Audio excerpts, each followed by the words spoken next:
نحمدہ و نصلی علی رسولہ الکریم اما بعد۔ بھائی اور دوستو، قرآن کریم اللہ کی مقدس کتاب ہے اور رمضان المبارک میں یہ عظیم کتاب نازل ہوئی ہے۔ اللہ کی ذات نے اس قرآن کو نازل فرمایا، انا انزلناہ فی لیلۃ القدر، اور لیلۃ القدر کا تعلق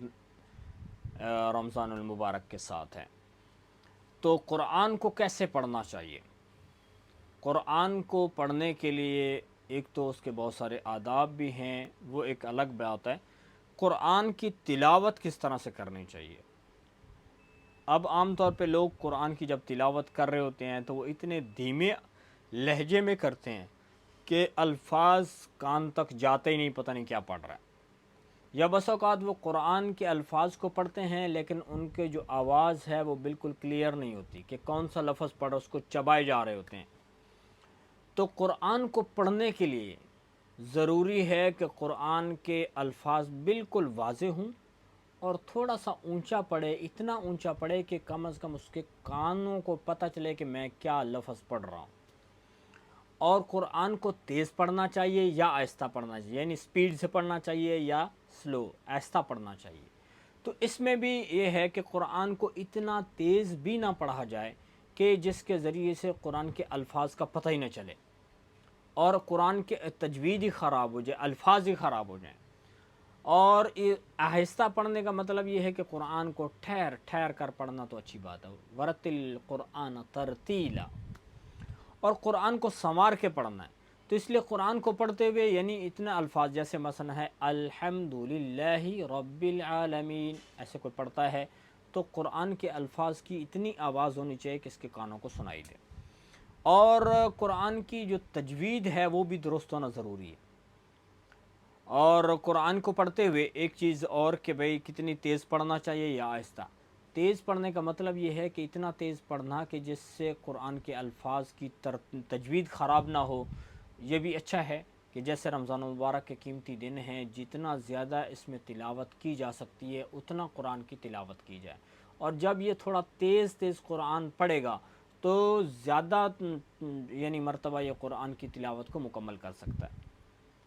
اور عام دنوں کے اندر جو روٹین ہے کہ عام طور پہ قرآن کی 7 منزلیں ہیں، 7 دنوں میں قرآن کو مکمل کر لیا جائے۔ ایک ناظرہ پڑھنے والا ہے بندہ، وہ روزانہ ایک پارہ اگر پڑھتا رہے تو ایک مہینے میں اس کا قرآن مکمل ہو جائے گا۔ اور قرآن کو پڑھنا ضروری نہیں کہ اس کو قرآن کے معنی کا بھی پتہ ہو، ضروری نہیں ہے کہ اس کا ترجمہ جانتا ہو۔ بھئی قرآن کے الفاظ کو زبان سے ادا کرنا ہی بھی اجر کا باعث ہے۔ جیسے اللہ کے نبی صلی اللہ علیہ وسلم نے فرمایا کہ جو قرآن کے الفاظ کو پڑھتا ہے، الف لام میم 3 الفاظ ہیں، تو اس کے اوپر اس کو 30 نیکیاں مل گئیں۔ اور صحابہ کرام رضوان اللہ علیہم اجمعین قرآن کی تلاوت کیا کرتے تھے، اور قرآن کی تلاوت کرتے ہوئے گھر میں تھوڑا سا اونچی آواز سے قرآن کی تلاوت کی جائے، اور قرآن کی تلاوت جب اونچی آواز سے کی جائے گی تو وہاں سے گھر سے شیاطین بھی بھاگ جائیں گے۔ قرآن کی برکات ہیں۔ اور قرآن کو پڑھتے ہوئے ایک چیز کا تجوید کا خاص طور پہ خیال کرنا ضروری ہے، اور کتنی تجوید جو ہے وہ یعنی ہمارے ہر بندے کے ذمے ضروری ہے، جس میں اتنا تو ہے کہ اس کے قرآن کے جو الفاظ ہیں ان میں جو استعمال ہونے والے حروف ہیں ان کے درمیان فرق ہونا ضروری ہے۔ جیسے ایک قوف ہے اور ایک لیٹر ہے کاف، قوف کیف، ہا ہے ایک ہا ہے، اب اس کے درمیان میں فرق اس کو پتہ ہونا چاہیے۔ سا ہے، سین ہے، اس کے درمیان میں فرق ضروری ہے، کیونکہ اگر قوف کی بجائے کاف پڑھیں گے یا ہا کی بجائے ہا پڑھیں گے تو معنی چینج ہو جائیں گے، جس سے یعنی اس کو بجائے ثواب ملنے کے گناہ ہوگا۔ اتنی تجوید سیکھنا تو بہرحال اس کے ذمے ضروری ہے کہ یہ الفاظ کو صحیح سے ادا کر سکے۔ جیسے زبر ہے، اب ایک زبر ہے تو اس کا ساؤنڈ تھوڑا سا یعنی ہلکا ہوتا ہے، اور اگر الف مدہ آ جائے یا کھڑا زبر آ جائے تو پھر لیٹر کو یعنی اس حرف کو تھوڑا لمبا کر کے کھینچ کے تھوڑا سا پڑھتے ہیں۔ تو اتنا بھی یعنی فرق کرنا، یہ ایک دو چیزیں ایسی ہیں کہ جو قرآن کو پڑھنے والے جو بھی قرآن کی تلاوت کر رہا ہے اس کے ذمے ہے کہ وہ ان چیزوں کو سیکھ کر قرآن کی تلاوت کرے۔ تو قرآن کریم بہت ہی عظیم اللہ کی کتاب ہے اور جس کو قرآن پڑھنا آ گیا تو بھائی وہ بہت بڑی خوش قسمت آدمی ہے، اور پھر اللہ تعالیٰ نے اس کو توفیق بھی عطا فرمائی اور وہ ڈیلی اور روزانہ یعنی قرآن کی تلاوت کر رہا ہے، اور اس کے ذریعے سے وہ اپنی آخرت بھی بنا رہا ہے، اور قرآن کی تلاوت دنیا کے اندر بھی باعث برکت بنے گی، اور اس کے لیے بہت ساری مسائل اور مشکلات سے نجات کا اس کو راستہ ملے گا۔ تو یہ چند ایک باتیں ہیں کہ جو قرآن پڑھنے والے کو قرآن کی تلاوت کرتے ہوئے ان کا اہتمام کرنا چاہیے کہ اتنا اونچا پڑھے کہ جس سے اس کے کم از کم اس کے کانوں کو پتہ چلے کہ کیا پڑھے جا رہا ہے۔ ہاں البتہ ایسی جگہ پر موجود ہے جہاں زیادہ مجمع ہے کہ اگر یہ اونچی آواز سے قرآن کو زیادہ اونچی آواز سے پڑھے گا تو ان کے لیے مشکلات ہوں گی، تو کام کرنے میں مشکل ہوگی، تو وہاں پر اتنی آواز تو بہرحال کم از کم ہو کہ یہ اس کے کان اس کو سن پائیں۔ جیسے بس اوقات جو ہے وہ لوگ ایسے اوپر انگلی رکھ کے وہ ایسے پڑھے جا رہے ہوتے ہیں، یا آہستہ آہستہ جو ہے نا وہ منہ میں ہی الفاظ کو دہرا رہے ہوتے ہیں کہ جس سے پتہ ہی نہیں چلتا کہ کیا پڑھے جا رہے ہیں، تو اس طرح سے پڑھنا درست نہیں ہے۔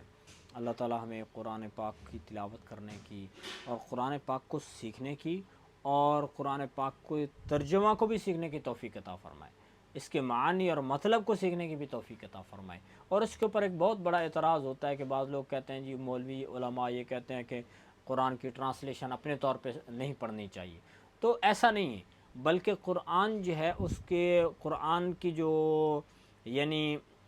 الفاظ ہیں، قرآن کی جو آیات ہیں، وہ یوں کہہ سکتے ہیں کہ دو طرح کے اس کے اندر مضامین پائے جاتے ہیں۔ ایک تو وہ مضامین ہیں کہ جن کے اندر واضح و نصیحت ہے، تو وہ تو کوئی بھی پڑھے گا تو اس کو سمجھنا اس کے لیے آسان ہے، اور بعض ایسی مضامین ہیں جن کے اندر احکامات کا تذکرہ ہے، تو احکامات کو سمجھنے میں تھوڑا اس کو مشکل ہوگی، تو ایسی صورت میں کہ جہاں پہ احکامات ہیں تو وہاں پہ اس کو کسی عالم دین کی، کسی مفتی کی زیر نگرانی میں اس قرآن کی اس ترجمے کو، قرآن کی اس جگہ کے ترجمے کے، قرآن کی ان آیات کے مطلب کو اس سے سمجھنا چاہیے۔ اور یہ اس کے ذریعے سے علماء کے اوپر یہ اعتراض کرنا کہ جو علماء کہتے ہیں کہ اپنے طور پہ قرآن کا ترجمہ نہ سیکھا جائے اور نہ پڑھا جائے، یہ ٹھیک نہیں ہے، ایسی بات نہیں، بلکہ علماء اس لیے کہتے ہیں کہ جو قرآن کا مضامین واضح و نصیحت کے حوالے سے ہیں وہ تو بالکل آسان ہے، ہر بندہ اس کو سمجھ سکتا ہے،